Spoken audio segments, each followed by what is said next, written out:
ગુજરાતનો આવાજ।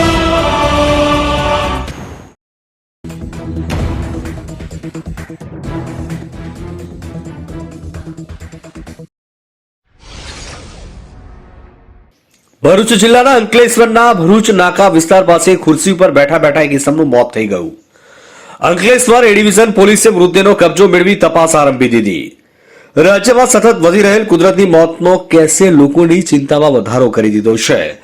આવી જ એક ઘટના અંકલેશ્વર ખાતે સામે આવી। અંકલેશ્વરના ભરચક વિસ્તાર એવા ભરૂચી નાકા વિસ્તારમાં એક ઈસમ ખુરશી પર બેઠા બેઠા જ મોત નીપજી ગયું। આ અંગેની જાણ અંકલેશ્વર એ ડિવિઝન પોલીસને કરવામાં આવતા અંકલેશ્વર શહેર ડિવિઝન પોલીસે મૃતદેહનો કબજો મેળવી મોતનું કારણ જાણવા માટે પોસ્ટમોર્ટમ અર્થે ગડખોલ સીએસસી સેન્ટર ખાતે મૃતદેહને ખસેડ્યો।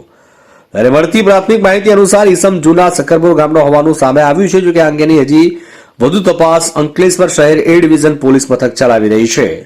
તો આ ઈસમનું મોત કઈ રીતે થયું તે પોસ્ટમોર્ટમ રિપોર્ટ આવ્યા પછી જાણવા મળશે। અંકલેશ્વરથી અમારા પ્રતિનિધિનો રિપોર્ટ।